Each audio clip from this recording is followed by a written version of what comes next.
आ रहा बेटा।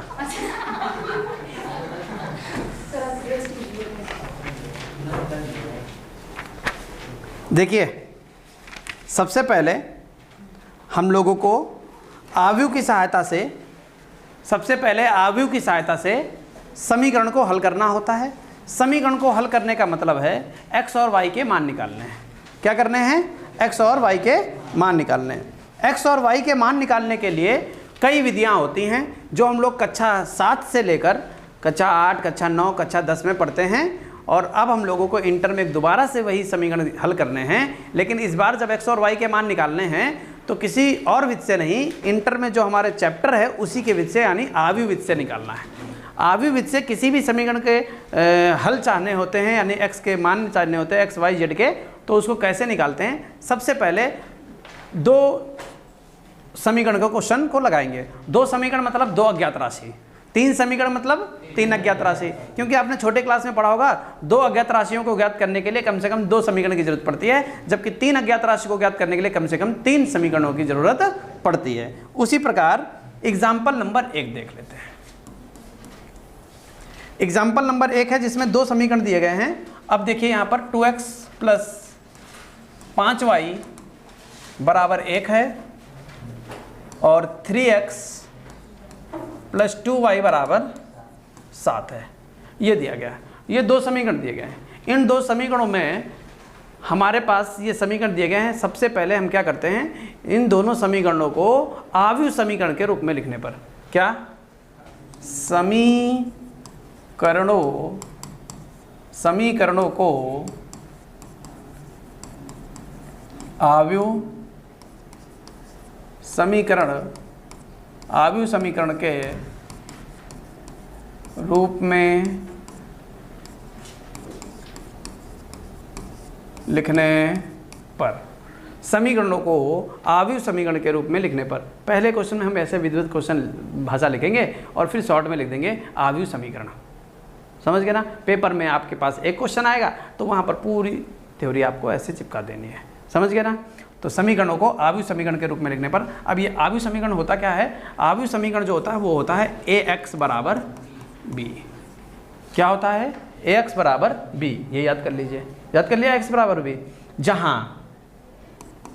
जहाँ ये a है, क्या जो a है ना, ये वो आव्यूह है जिसमें x और y के गुणांक हैं, और ये क्रम से ही होने चाहिए। क्रम से मतलब अगर x और y के गुणांक लिख रहे हो तो अगले समीकरण में x और y के ही गुणांक लिखोगे। या ऐसा ना हो कि पहले समीकरण में x और y के गुणांक लिखे और दूसरे समीकरण में y और x के गुणांक लिख दिए। नहीं समझ पाए? x y के ही गुणांक लिखने, यानी x पहले लिखा 2 और y लिखा 5।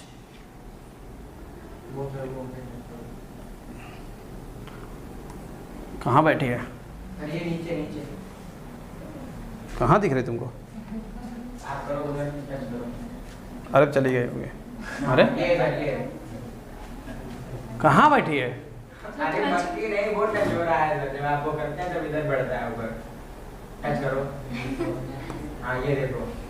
अरे ये तो नंबर चल रहे हैं वहाँ पर, कहीं बैठी मक्खी की।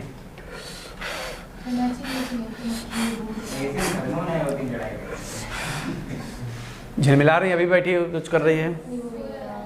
ये देखो मच्छर है। अरे भाई तड़बड़ काट दिया छोटे से मच्छर ने। 2 5 3 2। क्या ये आव्यूह ए समझ में आया?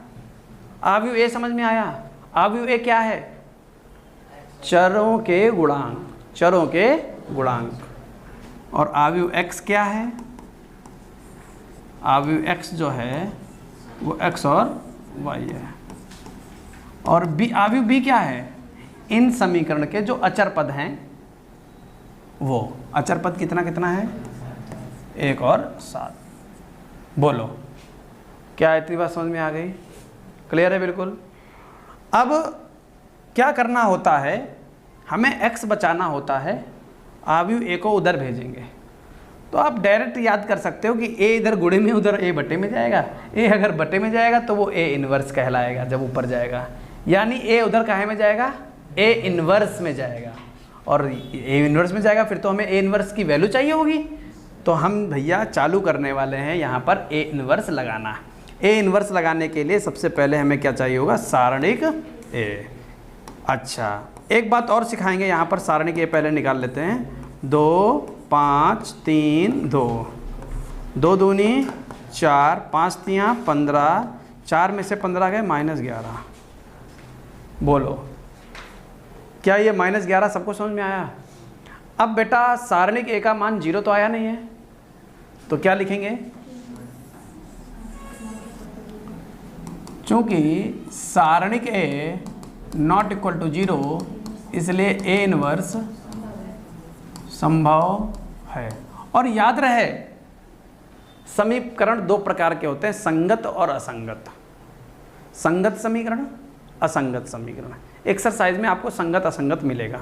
तो जब जो संगत असंगत वाले प्रश्न हैं वो इतने ही लगाए जाएंगे ए इनवर्स तक। अगर ए इनवर्स संभव है तो समीकरण संगत होते हैं। अगर ए इनवर्स संभव है तो समीकरण कैसे हैं ये? तो हम लिख सकते हैं इसके बाद क्या, अगर पूछा जाता है कि संगत है या असंगत तो क्या कहते हैं? चूंकि ए इनवर्स संभव है इसलिए समीकरण संगत हैं। और अगर यहाँ ये आ जाता कि ए इनवर्स संभव नहीं है तो समीकरण कैसे हो जाते हैं? असंगत। क्या संगत और असंगत वाली जो कहानी बीच में पड़ी है क्लियर हो गया? अब आगे जो संगत असंगत वाले क्वेश्चन है वो बताने की जरूरत तो है नहीं, ठीक है, वो इतने लगेंगे केवल, बस छोड़ दिया जाएगा। लेकिन यहाँ पर हमको समीकरण को हल करना है, इसलिए संभव है और संभव है तो ए इनवर्स की कहानी बनाने के लिए एडजॉइंट ए चाहिए होगा। एडजॉइंट ए के लिए सहखंड चाहिए होंगे, तो हम लोग बनाने जा रहे हैं सहखंड। और सहखंड बनाने के लिए A11, A12, A21, A22 plus minus minus plus A11, A11 ये छिपाया, ये छिपाया, कितना आ गया? 2। A12 -3, A21 -5, A22 2। क्लियर है? Adjoint A. एडजॉइंट ए का मतलब क्या है? 2 -3 -5 और 2 और ये डैश। एडजॉइंट ए का मतलब क्या है भैया? डैश हटा देते हैं, 2 -3 -5 और 2। ये क्या आया? यही तो है एडजॉइंट ए।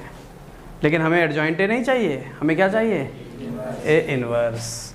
तो यहीं पर एक लाइन और बढ़ाएंगे, ए इनवर्स बराबर 1 सारणिक ए इंटू एडजॉइंट ए। ठीक है, तो क्या है भैया? ए इनवर्स बराबर 1 सारणिक ए का मान -11। कितना? कहाँ है ये? -11। और एडजॉइंट ए का मान कितना है? 2 -5 -3 2। 2 -5 -3 2। तो ये क्या आ गया हमारे पास? A inverse. यहाँ तक भी कोई समस्या नहीं होनी चाहिए आपको, ठीक है। अब हम चलते हैं आव्यूह समीकरण पर। हमने क्या लिख रखा है आव्यूह समीकरण? तो कहेंगे क्योंकि x बराबर क्या है? अगर x बराबर b है तो x बराबर ए इनवर्स b। x का मान x y, ए इनवर्स का मान 1/-11, 2 -5 -3 2। और b क्या है? b है 1 और 7। एक्स वाई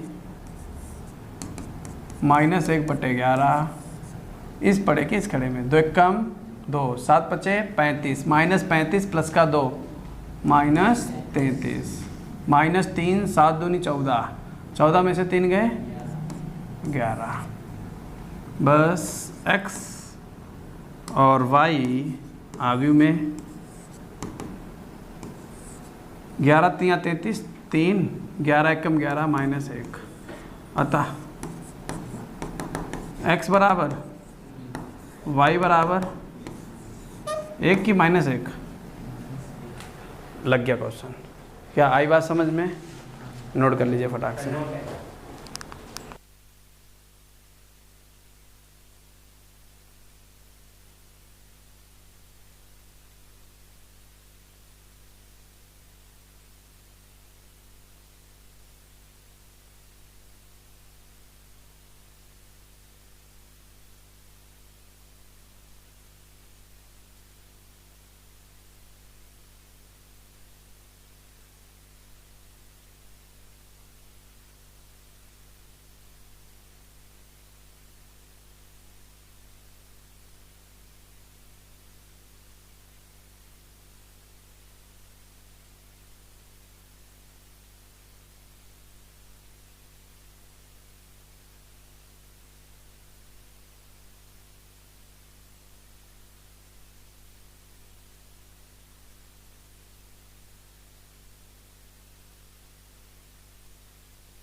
क्या आव्यूवित से हम दो अज्ञात राशियों को ही ज्ञात कर सकते हैं? नहीं, 3 समीकरण होंगे तो 3 अज्ञात राशि होंगी, उनको भी हम ज्ञात कर सकते हैं। कैसे ज्ञात करेंगे? देखिए एग्जाम्पल नंबर 2। समीकरण दिए गए हैं एक्स वाई जेड,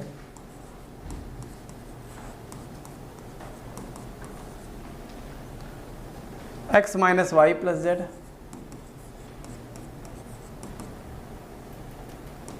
बराबर 2, 2x plus Y minus Z बराबर 1। अब की बार इनको हल करना है, तो आव्यूह समीकरण शॉर्ट में लिख दिया। आव्यूह समीकरण क्या होता है? x बराबर जहां a है क्या?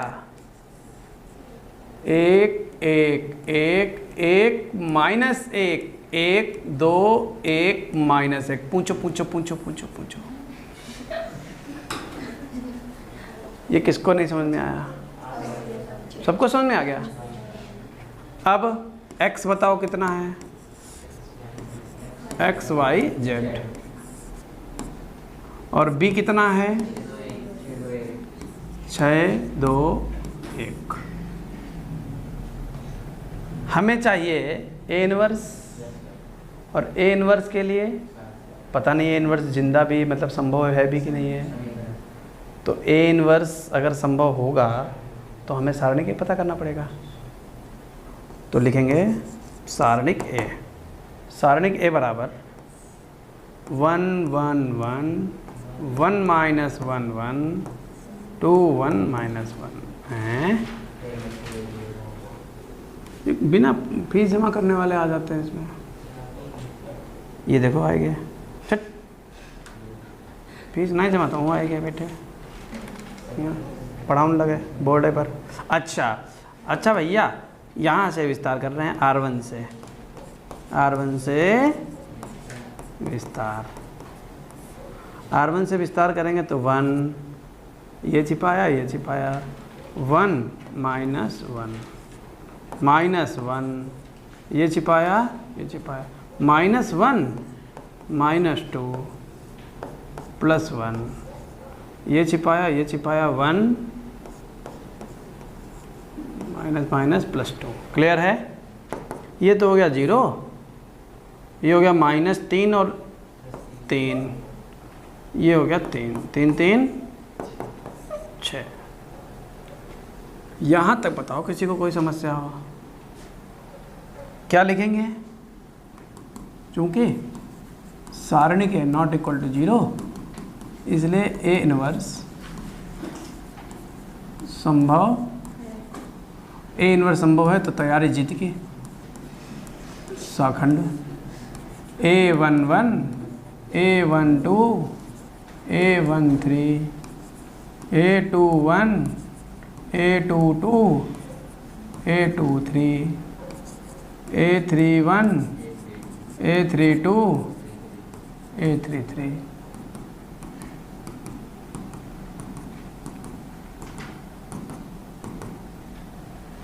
हाँ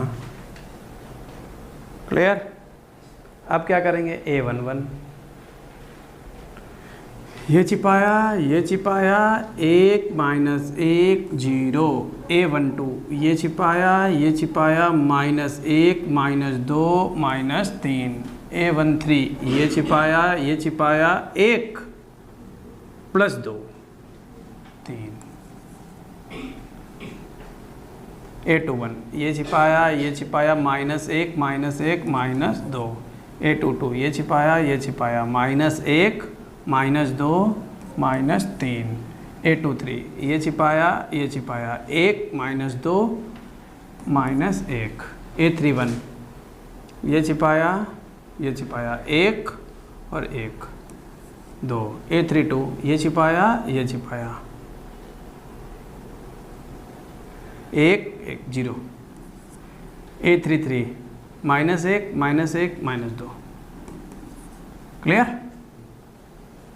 क्लियर हो गया? अब इसका सिंबल क्या होता है माइनस का, और माइनस आया तो माइनस माइनस, फिर इसके बाद ये माइनस का होता है, ये भी माइनस है, minus minus plus, minus minus plus, zero का कोई सिंबल नहीं होता। अब सिंबल सही हो गए, ठीक है ना। अब बना लो एडजॉइंट है। एडजॉइंट है क्या बनेगा, एडजॉइंट है क्या बनेगा, 0 3 3 2 minus 3 1 2 0 minus 2 dash adjoint A. 0 3 3 पंक्ति को स्तंभ में, 2 माइनस 3 1 2 0 माइनस 2। एडजॉइंट ए आ गया। ए इनवर्स बराबर 1 सारणी के इंटू एडजॉइंट ए। 1 सारणी के बेटा 1 एडजॉइंट ए 0 2 2 3 माइनस 3 0 3 1 माइनस 2। क्या चाहिए हमको, चूँकि ax बराबर b इसलिए x बराबर a इनवर्स b, और x का मान कितना है, x y z। a inverse का मान 1/6, आव्यूह में 0 2 2 3 माइनस 3 0 3 1 माइनस 2, और b कितना है,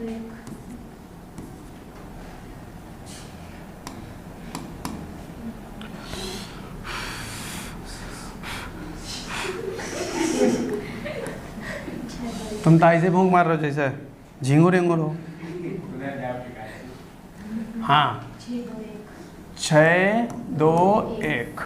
ब्लैक पर ब्लैक मच्छर दिखता नहीं है, मच्छर वाइट होने चाहिए। रंग बदलवाएंगे, संपर्क करेंगे भगवान से, नहीं हो सकता, इतने अच्छे तुम्हारे कर्म नहीं ना। ब्लैक पर देखो बदतमीज। 0 2 दूनी 4 2 1 2 4 2 6, 3 18 3 दूनी 6, 18 में से 6 गए 12, और 3 18 2 20 और 18, 6 से भाग कर दो, x y z 6 से भाग करोगे अंदर जाएगा तो 1 2 3। फाइनल आंसर x बराबर 1 y बराबर 2 और z बराबर 3। क्लियर हुआ, फटाफट लिखो फटाफट।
नंबर 1 में क्या था, 2 अज्ञात राशियाँ यानी 2 समीकरण थे, हल करना सीख गए। जब एग्जाम्पल नंबर 2 पढ़ा तो उसमें कितनी अज्ञात राशियाँ थी, 3। तो 3 अज्ञात राशियों के लिए 3 समीकरण थे, उसके लिए भी हमने क्वेश्चन लगा लिया है। अब क्या इसके जितने भी फोटो कॉपी क्वेश्चन हैं बिल्कुल एक जैसे, क्या वो बताएं हम बार बार वही काम करना है, वही करना है, बार बार करना है। वो किसको करना है, तुमको करना है। क्यों? क्योंकि तुम्हारी चाहिए प्रैक्टिस और हमारी परफेक्ट है प्रैक्टिस, तुमको ही करनी है, समझ गए? तो हमको प्रैक्टिस नहीं करनी है, इसलिए हम चलते हैं सीधे जंप मार के एग्जाम्पल नंबर 7 पर।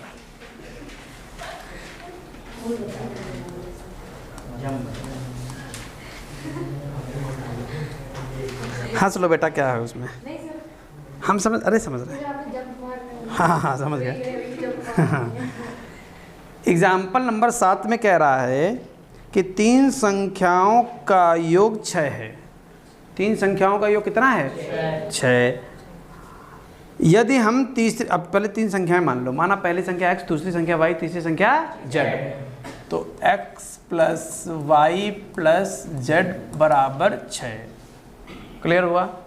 ये बन गया समीकरण नंबर 1।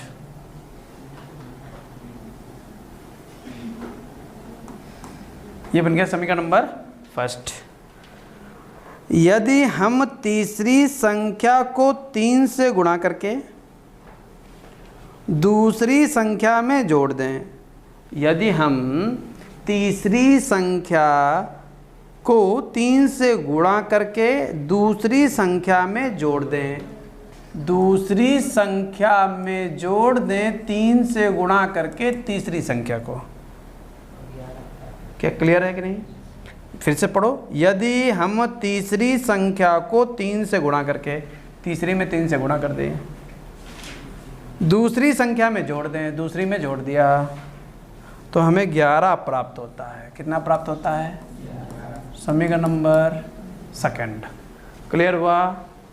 अगली कहानी, पहली और तीसरे को जोड़ने से हमें दूसरी संख्या का दुगना प्राप्त होता है।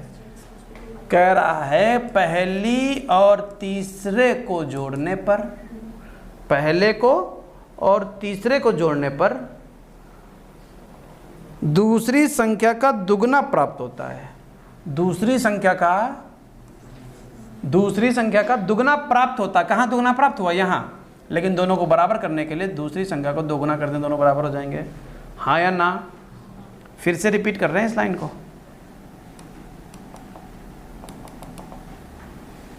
पहली और तीसरी संख्या को जोड़ने पर दूसरी संख्या का दुगना प्राप्त हुआ था। कहाँ प्राप्त हुआ था दुगना? जोड़ने पर। जोड़ने पर दुगना प्राप्त हुआ था, यहाँ दुगना प्राप्त हुआ था, और हमें चाहिए दोनों लोग बराबर। तो दूसरे को 2 से गुणा करेंगे तभी तो बराबर होंगे। क्या क्लियर हो गया? 2y को उठा के दे ले आओ।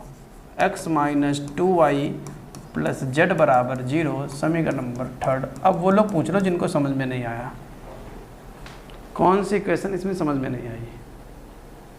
आव्यूह समीकरण के रूप में लिखने पर आव्यूह समीकरण होता क्या है? x बराबर, ये तो बाद में करेंगे, जहाँ a क्या है? गुणांक। अब देखना, गुणांक नई चीज़ सीखने जा रहे हो। 1 1 1, 0 1 3। यहाँ देखना तीसरे में 1 माइनस 2 1। x क्या है? x y z। b क्या है? 6 11। पूछो किसको क्या पूछना है? सब कुछ क्लियर है? अब क्या बनाने जा रहे हैं? हमको चाहिए ए इनवर्स के लिए सारणी के बराबर 1 1 1 0 1 3 1 माइनस 2 1। यहाँ से कर दो विस्तार, या यहाँ से R2 से करते हैं। माइनस 0 प्लस 1, ये छिपाया, ये छिपाया, 1 एकम 1 माइनस 1 एकम 1। फिर -3, ये -2 और 1, -2 -1, 1 में से 1 गया 0 और -2 -1 -3 माइनस प्लस 3 3 9। तो सारणिक ए का मान कितना आ गया 9। फिर वो बात तो याद है ना तुमको, संगत वाली, क्योंकि सारणिक है नॉट इक्वल टू 0, इसलिए ए इनवर्स संभव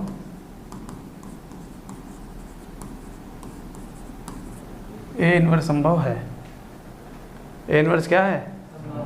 अगर ए इनवर्स संभव है तो हम क्या करने वाले हैं?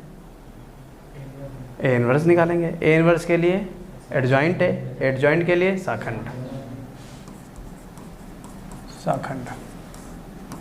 A11, A12, A13, A21, A22, A23, A31, A32, A33 minus minus minus minus. अब क्या चिन्ह बदल दिया? हाँ, तके बैठे थे, बदल गए जरूर। ये 1 + 6 7, ठीक है। A12 ये 0 -3, A13 ये 0 -1, A21 1 + 2 3, A22 ये 0, A23 -2 -1 -3 + 3, A31 3 2, A32 3 0, A33 1 0 1, ठीक है। खंड के बाद एडजॉइंट है, डायरेक्ट लिख देते हैं ना, बहुत टाइम हो रहा है। 7 3 -1 -3 0 3 2 -3 1। बोलो एडजॉइंट ए क्लियर है? एडजॉइंट ए के बाद ए इनवर्स बराबर 1 सारणिक ए इंटू एडजॉइंट ए। 1/9 7 -3 2 3 0 -3 -1 3 1। ये क्या आ गया? सारणिक है इनवर्स। और ए इनवर्स के बाद चूँकि x बराबर क्या था, तो x बराबर ए इनवर्स, तो x का मान x y z, A inverse का मान 1/9, आव्यू का मान 7 -3 2, क्या 7 -3 2 3 0 -3 -1 3 1 बी 6 11 0। क्या बन रहा बेटा?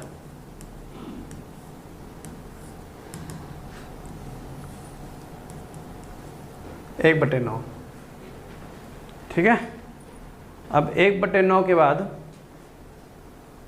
पड़े की खड़े में 7 छंग 42, 11 तियाँ 33, 42 में से 33 गए 9, वो भी प्लस का, ठीक है।